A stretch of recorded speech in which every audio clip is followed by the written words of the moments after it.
Hello everybody, I'm going to be taking a look today at the RE100 Efreet Custom. Now I've actually had this kit for quite a while. I actually built it last year, not too long after time it came out, but it's about time I probably got around to reviewing it, so here we are. So anyway, here's the Efreet right here for you here. Get turn around here, get the button there, there we go.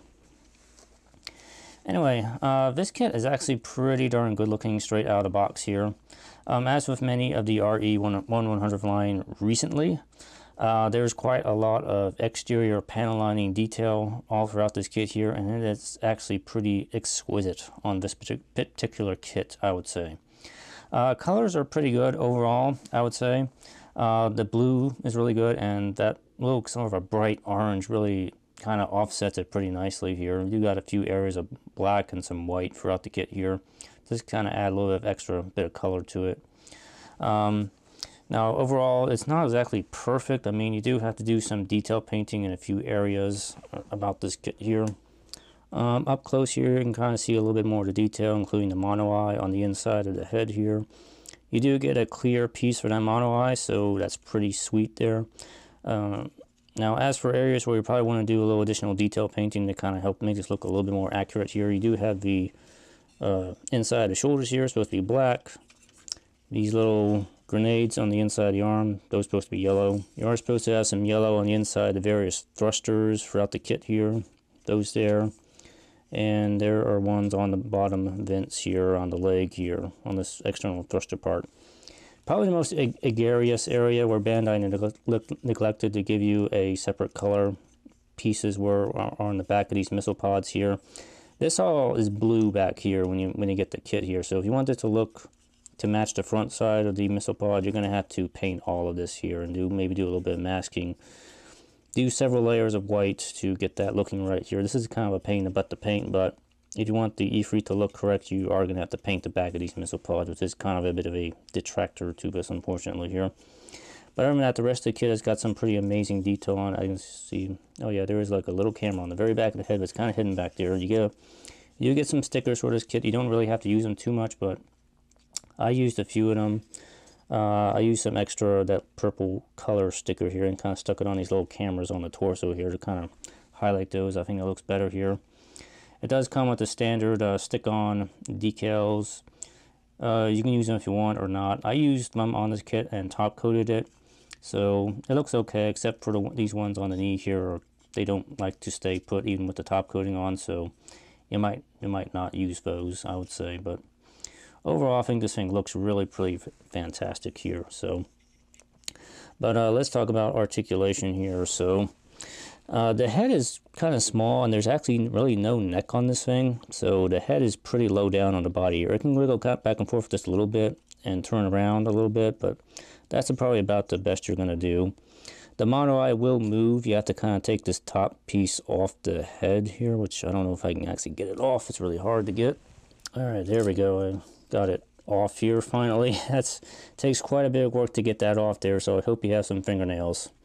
But you can move the monoeye. There's like a little lever right here. You can kind of move that a little bit if you want the monoeye to move around a little bit. So pretty nice detail there. But I would probably just leave it in the straight position. Now arms wise, arm can rotate around just fine. You got a joint right there. Elbow joint is, you actually get a little bit more of a 90-degree bend out of this, which is pretty good here.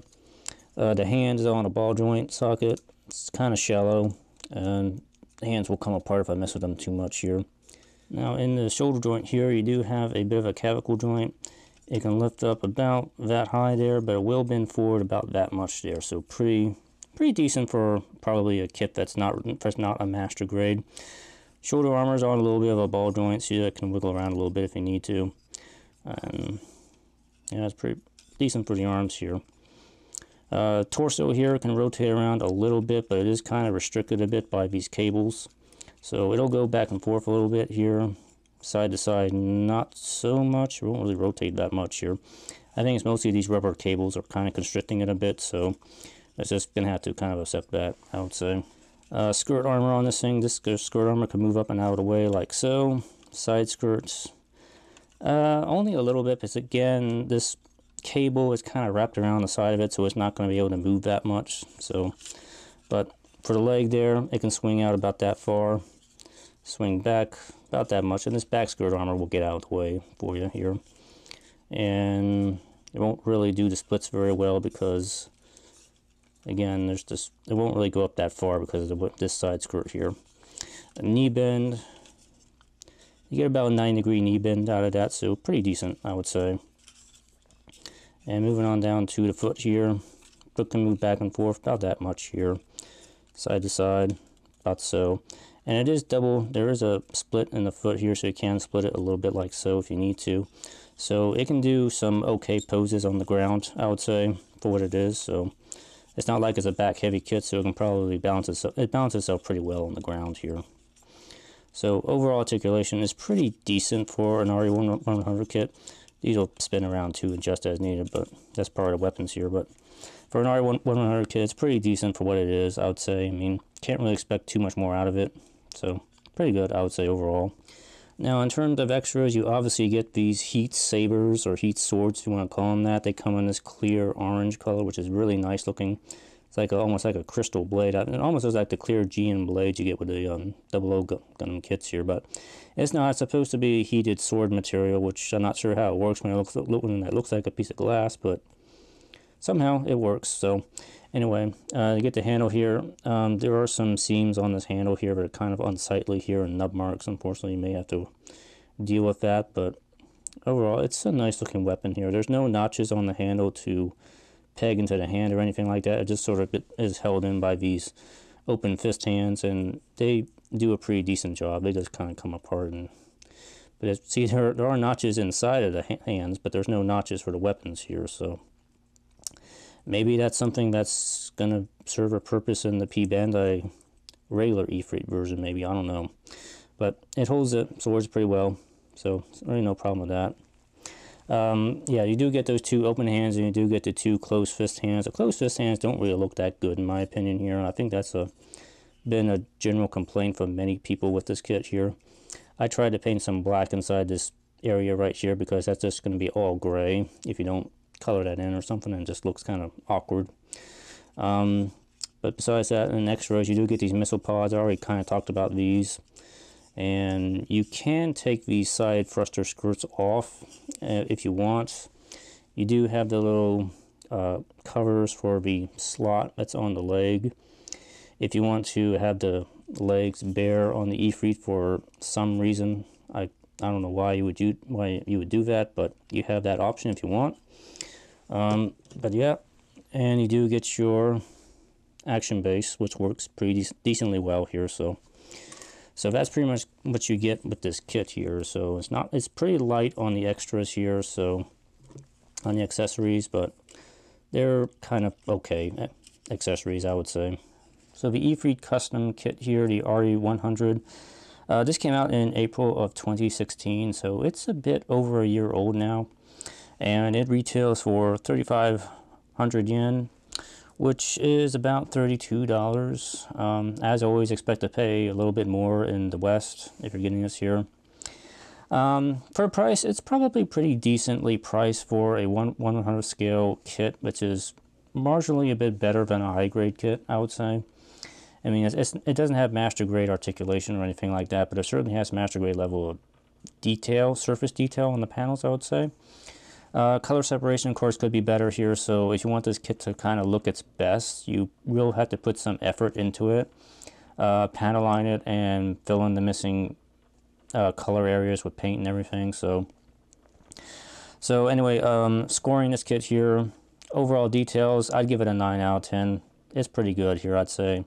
Articulation is not the best, but not the worst either, so I give it a 7 out of 10 on the articulation. Extras, it's pretty sparse on the extras here, and I kind of have to also take a point off of the missing color app on the missile pods, which gives you extra work to do, so I have to give it a 6 out of 10 on the extras here. The heat swords are pretty nice, but the missile pods, I really wish Bandai could just put the extra effort into making some separate pieces for the back side of the missile pod there. And in terms of value here, with $32 and what you're getting here, I think it's pretty fair value here, pretty much okay, so I give it an 8 out of 10 on the value here. So the end result is that the Efreet Custom is going to get a 30 out of 40 here, which still makes it a pretty good kit overall here. And it's pretty much kind of falls in line with what I would expect out of the RE100 line of kits. So anyway, but anyway, if you're considering this kit, go ahead and pick it up. I mean, I think it's pretty good, and it does give you a chance to kind of stretch your skills a little bit here, I would say, in terms of detail painting and panel lining and everything here. So I would say if you want a kit that you want to do a little bit of, want to go the extra mile with, the Efreet Custom here is definitely a kit to consider here. And it looks pretty awesome straight out of the box too, if you don't want to do anything else with it. Kind of wish there was a way to add some more handheld weapons with it though, but because it does feel a bit light in the extras, as I said before. But overall, it's a pretty good kit here, and I definitely will give it a thumbs up here if you want to consider getting it here. So anyway, that's it for this review. I hope this review was informative for you guys. Be sure to leave a like if you liked the video, and subscribe if you want to see more videos from me, because it certainly means a lot that people are watching. So anyway, guys, I will see you all next time, next review, and take care. Bye-bye.